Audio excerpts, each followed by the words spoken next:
Hello, everyone. My name is Chris Bush, and I'm the Associate Vice President of Enrollment Management here at the University of Windsor. And it's my pleasure to host today's webinar, helping future students or our incoming class get ready for an online experience and what that means. So as I mentioned before, my name is Chris, and I'm going to be the host of today's session. This session, what we're going to accomplish is we're going to tell you a little bit more about what online learning looks like for undergraduate students at the University of Windsor.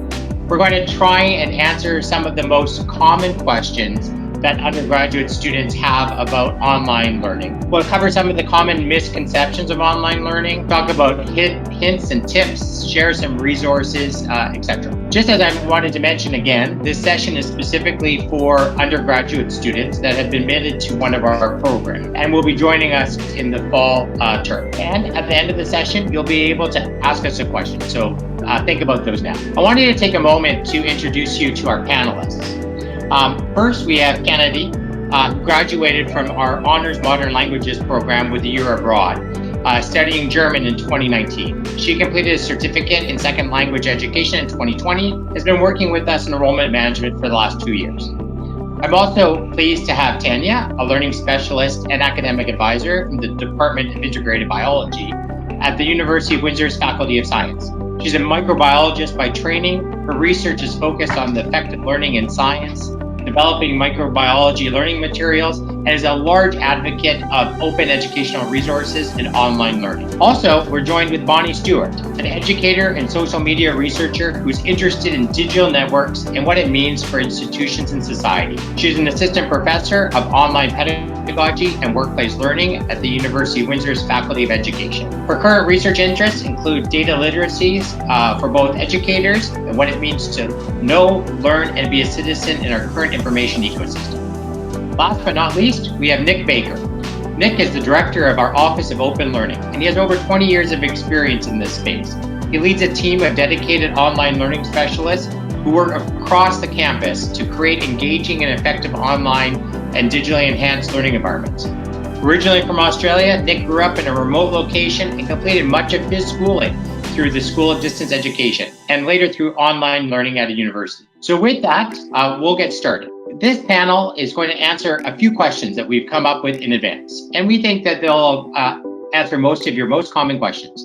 So we'll start with the first one. I was wondering, Nick, would you be able to describe to us what online learning looks like? Sure. So, online learning is a continuum of different kinds of activities. It's a mode of delivery more than it is a method of teaching. So it's a thing that's been around for 30 years or more as a delivery mode. And really what it does is use digital technologies to create and maintain engagement between instructors and students, and between students and each other. It's different to traditional learning in that your engagement is going to be all through digital technologies. It's important to set yourself a schedule and make sure that you try and stick to some kind of pattern of activity. But you'll find that there's a whole range of ways that can happen, from fully self-paced to asynchronous learning to kind of what we're doing now in a live classroom where you can interact with each other and with your instructors. Now, Nick, now that you define what online learning is, I was wondering if you could describe to us what some of the benefits are for online learning. Well, there's certainly a lot of benefits that you can get from learning online. First of all, obviously at this point, it's the best way to keep you and your family and friends safe, all of our Lancet community safe as we transition to online for the fall. But it's also an opportunity to really expand your digital literacy, which I'm sure Bonnie can talk about for hours about how important that is in the modern society. The expectation is that you will be a lifelong learner as you kind of graduate and leave us and go on to other things, and so this is partly setting you up for that.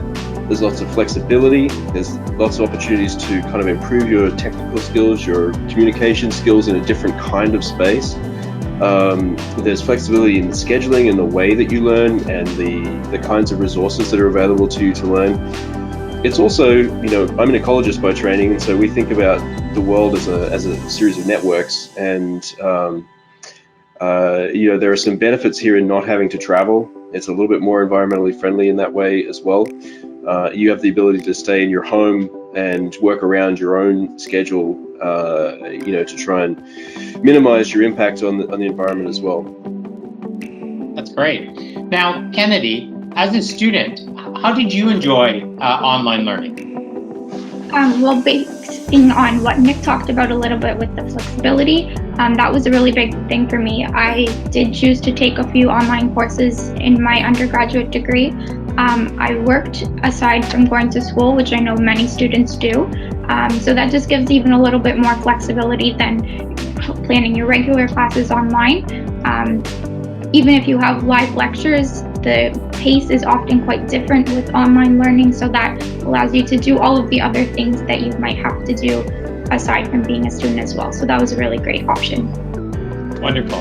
Now, Bonnie and Tanya, now as instructors that teach online, I was wondering maybe you could share some of the benefits that you see for online learning. I'll go first because I suspect that Bonnie has way more than me. A lot of the benefits are really, really similar to the ones for students. So that flexibility works for us as well. So if you've got other commitments, if you've got childcare, these are all things that it is sometimes a bit easier to actually be teaching online than face-to-face. And in terms of basically the literacies, I found a lot of my colleagues have gotten very up to speed very quickly going to online classes. So even the professors and our technical staff and so on are developing some wonderful skills that are going to be really helpful to them. Bonnie? I would agree. I think the key word that everyone has mentioned is that there is at least great capacity for flexibility when you're working online. All of you will have different experiences. It depends on how your faculty members choose to organize their own individual classes. You may have different faculty who do very different things. To an extent, being in a regular face-to-face classroom kind of creates a certain flattening effect. That means everybody has a pretty similar experience, even across classes. Online, you're going to see more variety. You may also see more flexibility, not just for the time that you learn, but for kind of the type of learner that you are. So if you are a quieter person, or perhaps not entirely comfortable jumping out and taking the mic and speaking in a context like this, hopefully in a lot of your online classes, there will be an opportunity for participation through writing, through discussion boards, through building connections with other students with different modes of communication. And that can be really great, actually, because the thing about online learning that often people feel initially like, oh, I'm going to miss the social aspect of the class. Online learning should have some kind of social aspect to it where you are building some kind of sense of belonging to a class and a group as well. And it may actually, depending, be easier for you to engage that way. The other thing is, Nick had mentioned digital literacies. We live in a world where a lot, especially right now, is very online. And so you will be building workforce skills by being engaged in your classes in a way that being in a face-to-face class doesn't necessarily give anymore, right? Knowing how to use a pencil is no longer something you can put on your resume, but knowing how to use Microsoft Teams is actually useful. And so I think there are some opportunities or advantages, at least, to look at in terms of what you're going to learn this year. That's great. Thanks, Bonnie. So question number 3 to the panelists, as I learn to navigate my version of online learning here. As an instructor, what are some of the largest challenges that your students face when completing their studies online? So I'll start this time with Tanya. Okay, so some of this stuff has already been alluded to. So Nick was mentioning the need to keep a schedule, and time management is always a big challenge for students, and for that matter for everybody. But I found, at least in the past, one of the big things that students have told me as an advisor is that for their online classes, it's sometimes easy to push things aside. Just because you have to take those efforts to actually make sure that you're keeping track, that you're keeping up, and that it is a priority in your schedule. So I would say that is one of the biggest things in terms of a challenge. Another thing that has been mentioned is that students worry that they're going to feel isolated and alone. And this is something that I can understand, especially with the big shift from going from classrooms of people surrounding you and a professor you can walk 10 feet to talk to. Now we've got a barrier or a conduit of the screen. So obviously there are going to be some things that can help you with this, and I think we'll talk about that shortly, but I would say those are two of the biggest things that I've heard from students. Bonnie, any other challenges that students face when taking one of your classes online? I would second everything that Tanya said and add to the organization piece that you might want to be prepared for the fact that different faculty members, professors in your program may be using different tools or interfaces. When we walk into a classroom, we all know how to sit down in a desk. It is going to be just that little bit more work. Give yourself a little extra time, not just to do your work, but to actually figure out how to get into your class, communicate. It's easy to raise your hand. You may have to figure out how to specifically raise your hand in a synchronous platform or in an asynchronous, which means like on your own time kind of space. You still may have to figure out how to use a bunch of different tools to do things that you might not in a face-to-face class. That takes time, and it also takes a little bit of mental readiness. Don't let yourself be too frustrated by that. You will get there. You will become familiar with the tools, and honestly, your faculty members are probably learning those tools at the same time, so feel free to be helpful to them and forgiving of them. The other piece that I would say I've seen students struggle with or have to work with is communication. Communicating in an online space. One, almost everything that you do this year is going to come in kind of through probably, a lot of emails in your inbox. You're going to need to regularly check your emails, and you're going to need to build a practice of making notes and responding to those, either right away or signaling to yourself that you need to get back to something. This might be a good year to try your inbox zero form of managing yourself, because otherwise stuff will build up and get lost. And it happens more when everyone is online. The other thing is that sometimes intent and emotion can be a little bit flattened in online spaces.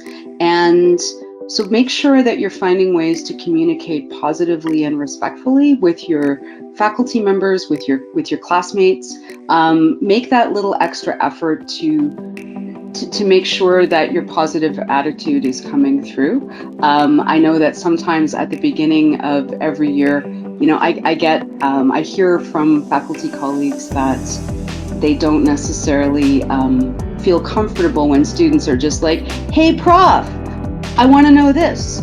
Maybe "Dear whomever," I have my students just call me Bonnie, but your faculty member may prefer to be called Dr. Stewart or whatever. Figure out what your prof wants to be called. Address them like a human. Actually recognize that you're taking time when you ask a question. Ask the questions. It's okay to take time, but be respectful about that time. One of the things that online teaching does create is it's more time, because if in a classroom I have 40 students and someone raises their hands and answers a question, everybody hears my answer.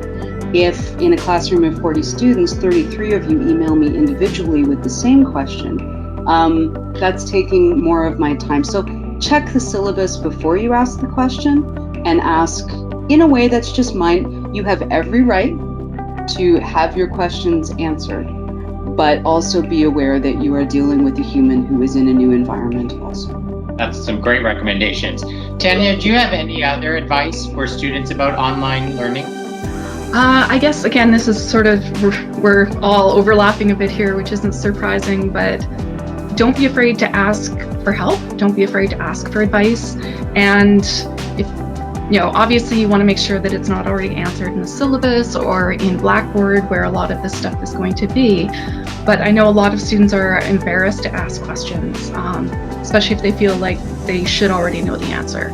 And this is something that, it can be really challenging. Sometimes prof can be a little bit intimidating, but it's better to ask and get that answered. And there are lots of people who can help you. So you've got your professor, you may have some graduate student TAs who are working with you as well, and they're often great sources of advice and information. And we still have support services on campus. So yes, we may not be on campus, but there are still things there to help students, and they're there for you to use, not just in case of emergency. They are there as resources for everybody. So I suggest that all students take a look at what's available, make sure you find out who your academic advisor is, and keep an eye open for things like tips to do with mental health and organization and things like that, because we really want students to succeed. And we'll do our very best to help you with that. Oh, that's wonderful. So now I want to kind of get a little bit more of like a student opinion. So I'm going to go to Kennedy and ask a little bit of a question to you. Now, Kennedy, I was wondering if you would be able to share with us a little bit about your personal experience about learning online. What did you like about it, and did you have any concerns going into it? For sure. I've taken online courses in a few different capacities, so I'll kind of break it down into 3 different categories. The first, I chose to take online courses usually in the summertime, just to kind of lighten my course load for the regular semesters.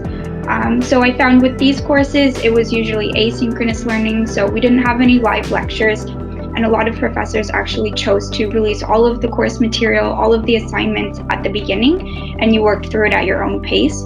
There were deadlines throughout, but if you wanted to work ahead, that was an option that you had. I really like that option because I always find that my motivation is higher at the beginning of the semester, so I like to get ahead of myself that way. As things start to pile up in the middle, or if I'm busy with other things outside of school, I have a little bit of leeway, not falling behind. I was in the Modern Languages program, as Chris mentioned, so I went on an exchange to Germany for a year. So I was taking courses in person in Germany, but I also had a few courses from the University of Windsor that were online. So that was something that I was nervous about. Usually, if you're online, in normal circumstances, you can still go to campus and meet with your professor, but when I was across the world, that wasn't an option. And that's kind of similar to what a lot of you will be facing right now. Most of you won't be on campus and your classes will be. So what you can do, like Bonnie mentioned, there are lots of ways that you can still connect with your professor. All of our professors are very welcoming. They want to hear from you. Just being mindful, like she mentioned, of how you're addressing them. But all of our professors are definitely willing to help you, and they want to see you succeed. So do reach out to them if you find something that you need. And then the third way that I took online courses was in our winter semester, which was shifted online in the last couple of weeks. So that was a big adjustment for everyone, both our faculty members and students. In this semester, I was actually taking a practicum course where we were in class part of the time, but we were also out gaining experience at the same time. And with the shift, that ended. So that was a big adjustment for our class. But my professor was really great about handling it. Like I mentioned, she was very willing to hear our concerns, how we wanted to proceed with our semester, and she made the effort to fit the course online as best possible. So this is kind of how your classes can look different. Your in-person classes would look differently between each other as well, and the online ones, your professor will find the best format to still make sure that you get everything out of the course that you need. That's wonderful. Thanks for sharing your personal experience. So now I'm just going to go back to Bonnie and Tanya and ask a question about what would you say to an individual that says online learning is not as impactful or enjoyable as face-to-face? You know, the people that think that they're not going to get as much out of it. I need to be in the classroom to learn, things like that. I can leap in. I think that it's important to keep in mind that your mileage will vary from those of others, and that everyone who has had an experience with online learning has had an experience with online learning, but online learning is not one thing. And so before you, I guess, make a decision about what this is going to be, it's important to find out what the learning experience is going to be, what has been designed for you. The idea that a person cannot have, it depends on what you enjoy. So if you enjoy some of the social aspect of being in a class with people, the energy of that, hopefully, you will be in a course where your faculty member has tried to design some element of that sense of class and energy for you. Online is just a whole bunch of people, right? Everybody is still sitting in a body in a given place, optimally learning together. And if we use the communications capacities of the internet, the networks that Nick was talking about, to connect learners from each other or to each other, then there are not only opportunities to learn from your course content, from your professor, but also from your fellow students. And so that aspect of social learning can be a really key part of online learning that in some cases can actually be easier and even amplified in an online space. But it depends on what you're taking, what the professor's experience and in plan is. But that idea that online just is only kind of a correspondence course is not necessarily accurate. Also, a person can have a really meaningful experience in terms of changing one's perspective, not just with the content that you're studying, but also with sort of the digital tools. There may come moments when you have an aha moment of like, wow, that was really neat. I hadn't thought about not just that idea before, but maybe that way of communicating that idea. If your course allows, I encourage you to share those things and put those things out there. You will get, to an extent, what you put in terms of having that community and kind of belonging class learning experience. Now, Tanya, are there any myths that you would like to bust as well? Well, I think, much as Bonnie was just saying, there are a lot of reasons you can't say that online learning is not as enjoyable or impactful. There are some myths that these courses are easier, they're less challenging, and that's definitely not true. Just as was mentioned previously, the online format does not necessarily dictate what kind of experience it's going to be. And just as we have variety in our in-person classes, there are also lots of different ways that professors can make a really valuable and effective learning environment in their online classes. So many of the techniques that we know work really well for learning deeply in a classroom that's a regular face-to-face classroom will work in an online setting. They just will look a little bit different. And one of the wonderful things about UWindsor is that we have great people who are supporting us. And there's our Center for Teaching and Learning, and we also have the Online and Open Learning Office, which I probably mixed up, but OOL. And Nick, I'm sure, will talk more about that. And they've been working really hard to help prepare faculty with what it would mean to change some of the stuff they're doing in person so that it will work in an online setting. And this happened when we did the sudden shift online. They mobilized so quickly, it was amazing. And we've got workshops throughout the summer. So lots and lots of faculty are going to be working really hard to make this a good experience. And I have a feeling some people are putting more effort into this than they have perhaps for the last few years for their in-person classes, just because they've gotten comfortable with the in-person. And now this is a way where they've had to really think about what they want their students to be able to do, how they'll communicate, how they will engage students. And I'm hoping that that will be something that you'll see when you come to your classes. That's great, Tanya. Now, speaking of support services, I'm going to go back to Nick. I was wondering if you could tell us how learning is supported online. We kind of alluded to the resources earlier on that are available to campus, but are those resources the same for an online learner as someone that would be learning in a traditional face-to-face class? Yeah, I mean, absolutely. We're working really hard as a campus to make sure that all of the same supports and things are in place for our online learners as there are for our on-campus learners. And that's a normal part of what we do anyway. We have lots of online courses that we run anyway, regularly, and so the entire community has had to move to figure out how to do this at scale for everyone online. And so all of the resources that you would have through the library, for example, where we have a very large digital collection through the library, we also have access to resources from across the province through that portal. From a student services point of view, you still have access to your advisors, you have access to counselors, you have access to all of the things that you would normally have if you were here on campus.